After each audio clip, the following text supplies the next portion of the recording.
Hello runners, स्वागत है आप सबका एडिफिकेशन में। मैं हूं आपका दोस्त और टीचर नितिश उपाध्याय। आज हम पढ़ेंगे रॉबर्ट फ्रॉस्ट की poem the road not taken. The road not taken एक काफ़ी खूबसूरत पोम है जो लिखी गई है चॉइसेस के ऊपर, यानी ज़िंदगी में हम जो फैसले लेते हैं उनका कैसा असर पड़ता है।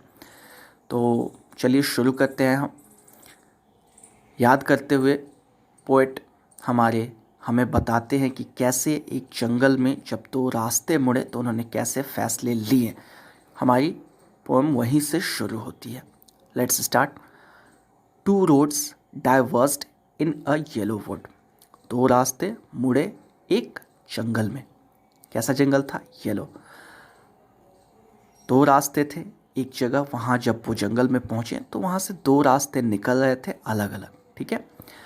जंगल कैसा था? येलो। येलो कब होता है जंगल? जब ऑटम का सीज़न हो और ट्रीज़ लीव्स शेड कर रहे होते हैं, यानी पत्तियां छोड़ रहे होते हैं, तो उनकी पत्तियां पीली पड़ी होती हैं।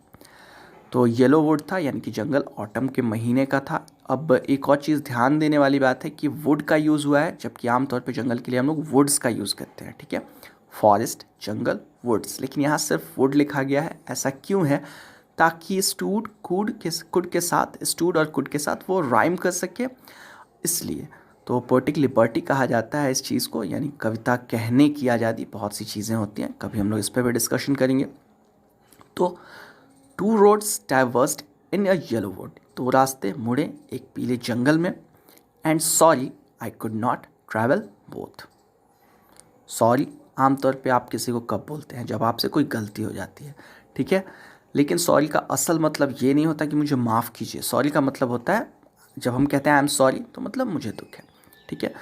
तो यहाँ ये जो कह रहे हैं sorry I could not travel both. ठीक है। माफ़ कीजिए या मुझे दुख है कि मैं दोनों पे चल नहीं सकता था या चल नहीं पाया। क्यों? क्योंकि एक अकेला इंसान दो रास्तों पे एक साथ तो नहीं चल सकता। वो पहले एक रास्ते को ट्राई करके फिर दोबारा दूसरे पे आ सकता है, लेकिन दोनों पे एक साथ नहीं चल सकता है। यही चीज़ इन फर्स्ट टू लाइन्स में एक डायलेमा उनका जो होता है ना, वो दिखाने की कोशिश की गई है कि दो रास्ते थे और उनमें से मैं दोनों पे कैसे चल पाता। ठीक है। And be one traveller long I stood. और चूंकि मैं अकेला यात्री था, वहाँ पे अकेला राहगीर था, तो मैं काफ़ी लंबे वक्त तक खड़ा रहा वहीं पे।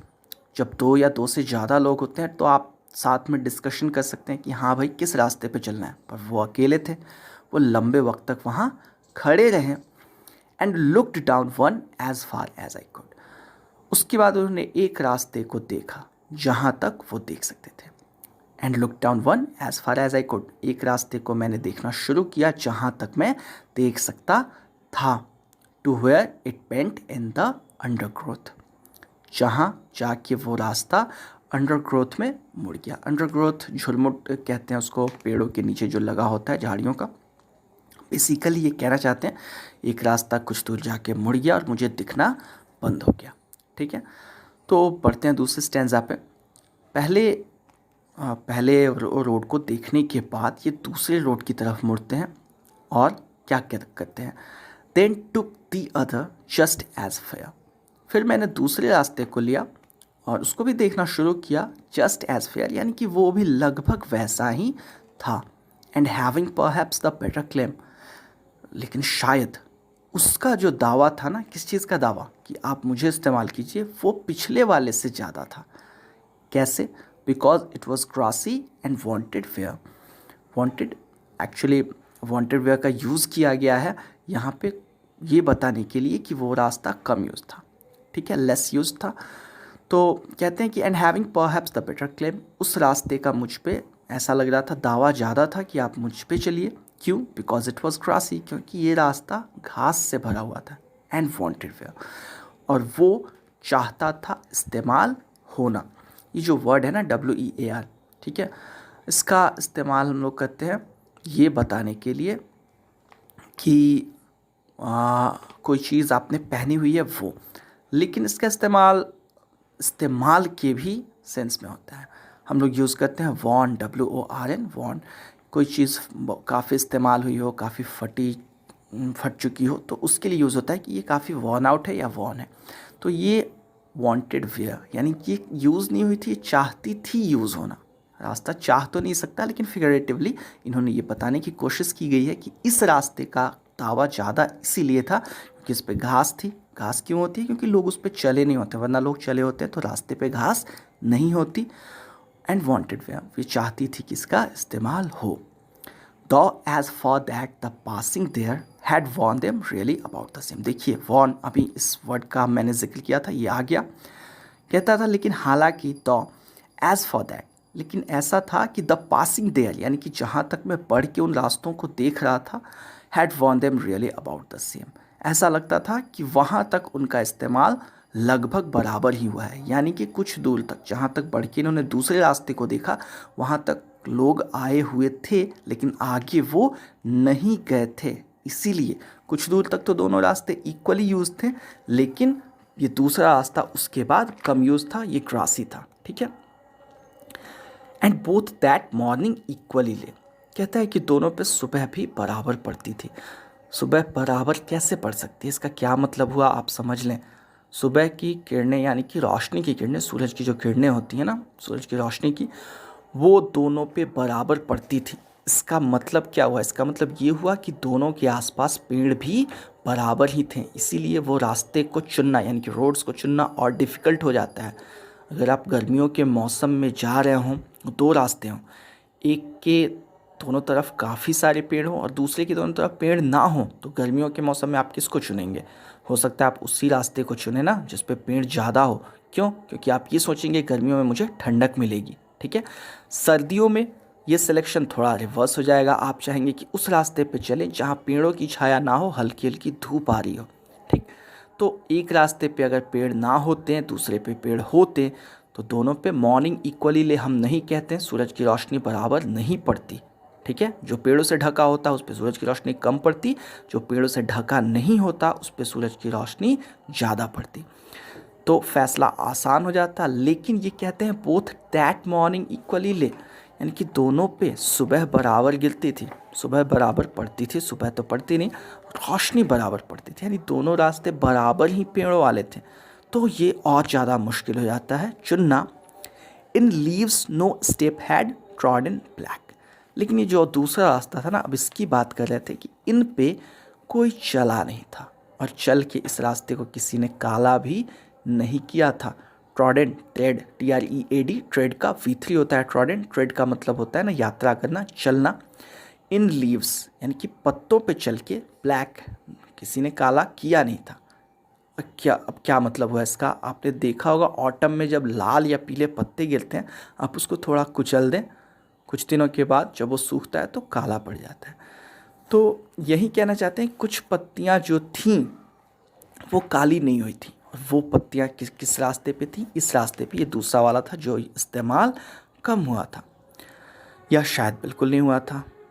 तो oh I kept the first for another day. अब ये कहते हैं कि दूसरे रास्ते को मैंने देखा था और इसकी पत्तियों पे कोई चला नहीं था, तो मैंने पहले वाले को छोड़ दिया। I kept the first for another day, फिर कभी आने के लिए, कि अगर मैं कभी फिर आया तो मैं उस पर चलूँगा। Yet knowing how way Leeds on two way, ये जानते हुए भी कि कैसे एक रास्ता दूसरे रास्ते से जाके मिलता है। हम अक्सर देखते हैं कहीं जाने के लिए कई रास्ते होते हैं, आप एक रास्ते से निकलें तो भी वहीं पहुंचेंगे, दूसरे रास्ते से भी निकले तो वहीं पहुंचेंगे। यही ये कहना चाहते हैं, oh I kept the first for another day, मैंने पहले रास्ते को तो छोड़ दिया किसी और दिन के लिए, और दूसरे रास्ते को मैंने उस दिन यूज़ किया। हालांकि yet knowing how way Leeds on two way, फिर भी ये जानते हुए भी कि कैसे एक रास्ता दूसरे रास्ते से मिलता है। यानी कि बताना चाहते हैं कि मैंने दूसरा रास्ता लिया जिसका कम इस्तेमाल हुआ था, लेकिन मुझे पता था कि हो सकता है, मुझे अंदाज़ा था कि ये रास्ता भी मुझे वहीं ले जाए जहाँ पहला रास्ता लेके जाता। यानी कि हो सकता है मैं वहीं पहुँचूँ जहाँ मैं पहले रास्ते को भी इस्तेमाल करके पहुँचता। आई doubted if I should ever come back. अब इन्होंने पहले रास्ते को छोड़ दिया किसी और दिन इस्तेमाल करने के लिए, फिर भी ये सोच रहे हैं कि आई doubted if I should ever come back, मुझे शंका थी कि क्या मैं कभी वापस आऊँगा भी इस जगह पे कि मैं इस दूसरे रास्ते को ले सकूँ। I shall be telling this with a sigh, SIGH, sigh पढ़ते हैं इसको, इसका मतलब होता है ना गहरी सांस, जो हम लोग चैन में या लंबी थकान के बाद आराम मिले तो छोड़ते हैं। तो ये कहते हैं कि I shall be telling this with a sigh, मैं कह रहा होऊंगा कभी एक गहरी सांस लेके, somewhere ages and ages hence, आज से कई कई दिनों के बाद कभी कह रहा होऊंगा मैं गहरी सांस लेके। क्या कह रहा होऊंगा कि two roads diverged in a wood and I, दो रास्ते मुड़े एक जंगल में और मैं, I took the one less travelled by, मैंने वो रास्ता लिया जिस पे कम चले थे लोग, and that has made all the difference, और सारा अंतर वही से आया। यानी मेरी ज़िंदगी में ये जो बदलाव है ये उसी वजह से आया क्योंकि मैंने वो रास्ता लिया जिस पे लोग कम चले थे।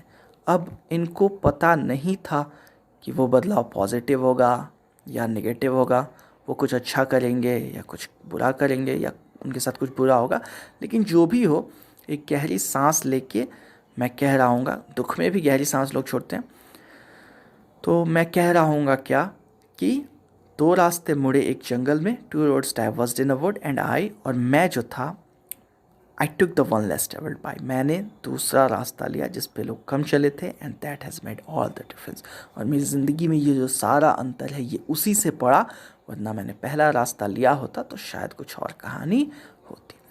तो ये हमारी पोएम का बेसिकली लिटरल मतलब हो गया। अब चलिए बात कर लेते हैं इससे जुड़ी कुछ चीज़ों के बारे में।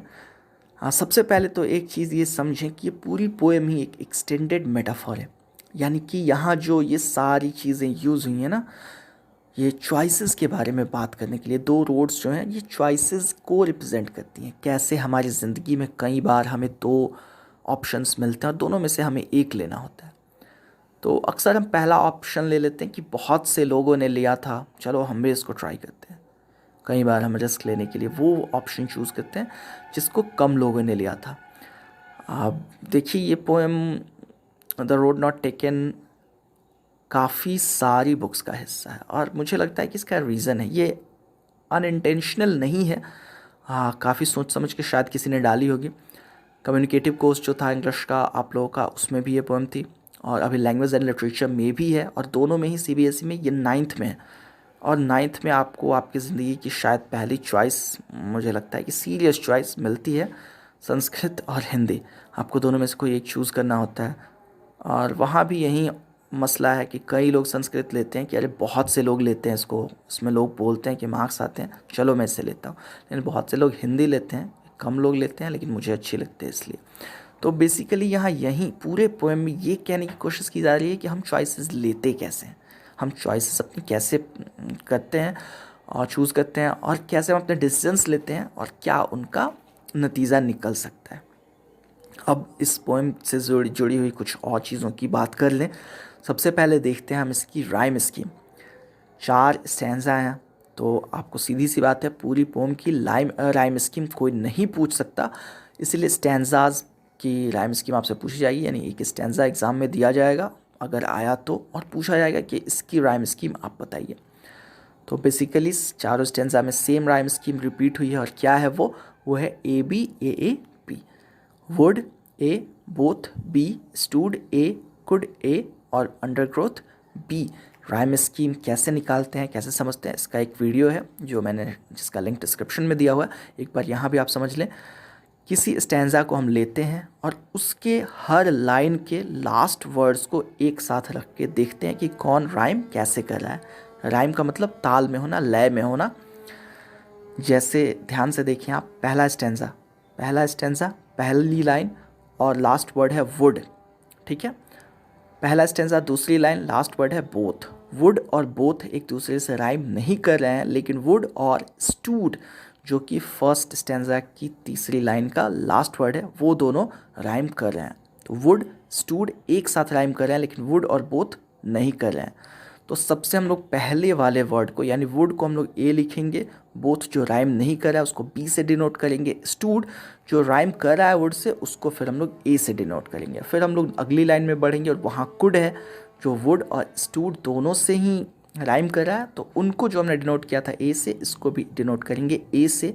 फिर नीचे आएंगे तो देखेंगे अंडरग्रोथ है, तो वो राइम कर रहा है बोथ से, और बोथ को हमने बी से डिनोट किया था। तो ए बी ये हमारी राइम स्कीम हो जाएगी। आगे सारे स्टैंजा में भी यही राइम स्कीम है। तो अब बात करते हैं, ये तो राइम स्कीम हमारी हो गई, अब बात कर लेते हैं हम लोग थीम की। थीम जिसको मैसेज या जस्ट भी बोलते हैं, लेकिन यहाँ थीम थोड़ी अलग है, मैसेज थोड़ा अलग है। कैसे अलग है? तो बेसिकली थीम है इसकी चॉइसेस, और चॉइसेस हम लोग कैसे लेते हैं, हाउ वी मेक चॉइसेस, और कैसे वो अफेक्ट करती हैं हमको। तो ये हम कहेंगे इसका, इस पोएम की थीम है। लेकिन मैसेज क्या है इस पोएम का? मैसेज ये हम कह सकते हैं कि हमें फ़ैसले खुद से लेने चाहिए, क्योंकि वो फ़ैसले आगे हमको जाके काफ़ी, मतलब काफ़ी सोच समझ के हम फैसले करें, ताकि क्योंकि वो हमारी पूरी ज़िंदगी को हो सकता है अफेक्ट करें पॉजिटिवली या निगेटिवली। तो हम मैसेज यही कह सकते हैं कि we should make our decisions wisely as we can not always see where a road might take us in future. ठीक है, तो ये मैसेज आप लिख सकते हैं अगर एग्ज़ाम में कोई पूछे तो। ये तो बात हो गई थीम की। हाँ, अब करते हैं हम लोग बात टोन की या मूड की। टोन या मूड होता है ना कि कविता को कहने का, जो हमारे पोएट हैं उनको कहने का अंदाज़ क्या है, यानी कि किस मूड में है वो कहते वक्त। तो मुझे लगता है, या आप भी सोचें इसको, ये सोच रहे हैं, तो थॉटफुल हम कह सकते हैं या रिफ्लेक्टिव कह सकते हैं, क्योंकि अपनी पुरानी बातों को याद करें। रिफ्लेक्टिव का मतलब वही पुरानी चीज़ों को सोचना ही होता है। तो थॉटफुल या रिफ्लेक्टिव हम लोग कह सकते हैं कि इसकी टोन है। कंटेम्पलेटिव भी हो सकती है, लेकिन रिफ्लेक्टिव और थॉटफुल ज़्यादा अच्छा लग रहा है मुझे। तो ये टोन हो गई हमारी। और बात कर लेते हैं अब सेटिंग की। सेटिंग होता है ना कि कहाँ एक कविता घटी, मतलब उसमें जो चीज़ें वो इंसिडेंट्स हुए वो कहाँ हुए। तो ये तो क्लियरली आपको शुरू में ही बता दिया गया कि एक येलो वुड था। तो आप अगर सिंपल लैंग्वेज में लिखना हो तो a forest during winter, sorry autumn, a forest during autumn, a yellow would. तो उस ये हमारी सेटिंग है। तो अब बात कर लेते हैं पोएटिक डिवाइसेस की। पोएटिक डिवाइसेस लिटरेरी डिवाइसेस या रेटोरिकल डिवाइसेस भी जिनको कहा जाता है, फिगर ऑफ स्पीच भी लोग कहते हैं। तो देखते हैं यहाँ कौन सी पोएटिक डिवाइसेस का यूज़ हुआ है। फर्स्ट स्टैंजा, फर्स्ट लाइन में येलो वुड, पीला जंगल, ये इमेजरी है। इमेजरी कहा जाता है ना किसी ऐसी चीज़ को दिखाना जिसको हम अपने सेंसेस से महसूस कर सकें। हम कोशिश करें आंखें बंद करके तो इमेजिन कर सकते हैं येलो वुड कैसा रहा होगा। तो ये है इमेजरी यहाँ पे। इसके अलावा एंड 3 कंजिक्यूटिव लाइंस में इसका रिपीटिशन हुआ है, और वो भी शुरू में। तो ऐसा जब होता है ना, कुछ एक ही वर्ड जो कुछ कंजिक्यूटिव लाइंस में एकदम शुरू में आया होता है, तो हम कहते हैं कि यहाँ एनाफोरा का इस्तेमाल हुआ है। ठीक है, तो ये दोनों रहे हैं फर्स्ट स्टैंजा में। अगले स्टैंजा में हम देखते हैं तो देन टुक द अदर, यहाँ एलिट्रेशन का यूज़ हुआ है। एलिट्रेशन कहते हैं ना कोई साउंड हो, किसी किन्हीं 2-4 वर्ड्स का बिगनिंग साउंड अगर सेम हो और वो वर्ड्स साथ साथ आए हों, तो हम कहते हैं एलिट्रेशन हो। जैसे देन टुक द अदर, त दिख रहा है यहाँ पे, तो ये एलिट्रेशन होगा। इसके अलावा एक जगह और यहाँ एलिट्रेशन है, the as for that the passing there, the that the there. ठीक है, इन सब में द का इस्तेमाल हुआ है, द का साउंड आया है शुरू में। इसके अलावा हम लोग देखते हैं कि यहाँ वांटेड वेयर, यहाँ भी एलिट्रेशन है, लेकिन ये एक्चुअली पर्सोनिफिकेशन है। मैं अभी बताता हूँ कैसे। पहले हम देख लें having perhaps the better claim, जब वो कहते हैं कि उसका दावा मुझ पे ज़्यादा था। तो बेसिकली दावा कोई चीज़ ठोक सकती है वो इंसान होता है आमतौर पे। यहाँ एक नॉन लिविंग चीज़ जो कि रोड है, उसको लिविंग की तरह दिखाने की कोशिश की गई है। लिविंग का एक कैरेक्टर उसमें डाला गया है, दावा ठोकने की बात वो कर रहे हैं। तो यहाँ पर्सोनिफिकेशन आप कह सकते हैं कि इस्तेमाल हुआ है। पर्सोनिफिकेशन होता है ना जब किसी नॉन लिविंग चीज़ में लिविंग कैरेक्टर डालते हैं हम लोग, जैसे एंग्री वाटर्स या श्रेकिंग स्टोन्स, ऐसा कुछ। ठीक है, इसके बाद वांटेड वेयर में भी पर्सोनिफिकेशन इसलिए हो सकता है क्योंकि जब ये कहते हैं कि वो चाहता था, वो रास्ता इस्तेमाल होना चाहता था, उसका इस्तेमाल हुआ नहीं था, तो रास्ता कैसे चाह सकता है इस्तेमाल होना। तो यहाँ भी पर्सोनिफिकेशन हम कह सकते हैं कि यूज़ हुआ है। मॉर्निंग इक्वली ले अगले स्टैंजा में है, तो यहाँ मेटाफॉर का यूज़ हुआ है, क्योंकि मॉर्निंग इक्वली ले यानी कि सुबह रास्तों पे कैसे पड़ सकती है। मैंने शुरू में शायद आपको बताया होगा कि रोशनी के लिए ये बेसिकली यूज़ हुआ है। रोशनी बराबर ही पड़ती थी, दोनों रास्ते बराबर दिखते थे सुबह में, तो ये यहाँ मेटाफॉर का यूज़ है। और लास्ट स्टैंजा में एजेज एंड एजेज, यहाँ आप रिपीटिशन देख रहे हैं, एजेज का हो रहा है 2 बार, तो रिपीटिशन हो सकता है। और एलिट्रेशन भी आप कह सकते हैं, एजेज एंड एजेज, ए ऐसा कुछ साउंड कर रहा है, तो ये भी हो सकता है। तो बेसिकली यही पोएटिक डिवाइसेस हैं इसमें। और आपको दिखें पोएटिक डिवाइसेस कुछ, या आपको कोई बताए तो आप कमेंट में बता सकते हैं। मैं देखता हूँ कि क्या वो सच में इसमें हैं भी या नहीं। हो गया ये पोएम, मैंने आपको पूरी तरह से, जितने अच्छे से क्लासरूम में समझाई जाती है उतने अच्छे से मैंने आपको समझा दी, पूरा मतलब इसका बता दिया, इसकी राइम स्कीम, इसके poetic devices, theme, tone, setting, सब कुछ बता दिया मैंने आपको। उम्मीद करता हूँ आपको समझ में आया हो और आपको अच्छा लगा हो। अच्छा लगा हो तो सब्सक्राइब कीजिए चैनल को, लाइक कीजिए, शेयर कीजिए अपने दोस्तों के साथ ताकि वो भी पढ़ें। और हाँ, एक और चीज़, इस पोएम के पीछे बहुत सी कहानियाँ हैं, इस पोएम के पीछे बहुत से हिडन मैसेजेस हैं, हिडन मीनिंग्स हैं और बहुत सी इंस्पिरेशन है जो कि लगभग सबको नहीं पता। तो अगर आपको पोएट्री से प्यार है, आपको जानना है, तो उसका एक वीडियो बना के मैंने उसके लिंक को भी डिस्क्रिप्शन में डाला हुआ है, आप उसको चेक करें। तो मिलते हैं अगले वीडियो में, तब तक के लिए stay safe, take care and keep learning.